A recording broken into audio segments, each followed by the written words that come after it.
Good morning and नमस्ते दोस्तों, नमस्ते फ्रेंड्स।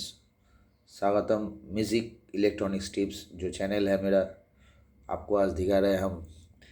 ये जो देखिए कैंची जो है, ये पूरा एकदम इसका जो वॉशर है, ये वॉशर ख़राब हो गया है। ठीक है, इसमें कुछ काम नहीं हो रहा है।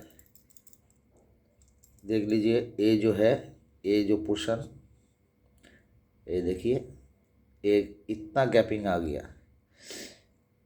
तो इसको कैसे ठीक करते हैं? ऐसे तो दुकान में जाइए, 10-20 रुपया, 25 रुपया, 30 रुपया लगता है एक तो सीज़र का। हम लोग कैंची बोलता है। तो बंगाली मेरा चैनल जो है, बंगाली, हिंदी, इंग्लिश तीनों में हम बोलते हैं।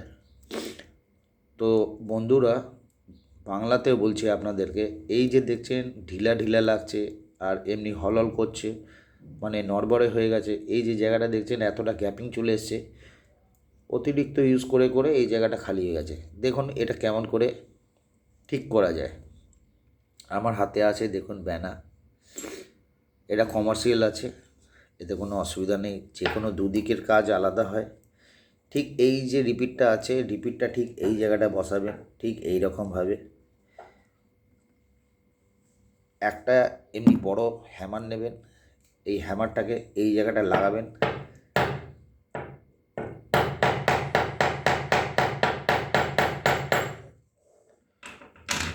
এবার যে হ্যামারটা এদিক থেকে মারলাম, এই হ্যামারের প্রেসারে এটা টাইট হয়ে গেল। আবার উল্টো দিকটা ঘুরিয়ে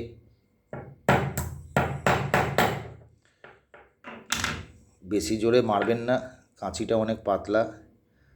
এখানে আপনি একটু অয়েলও দিতে পারেন আপনার ফ্রি করার জন্য।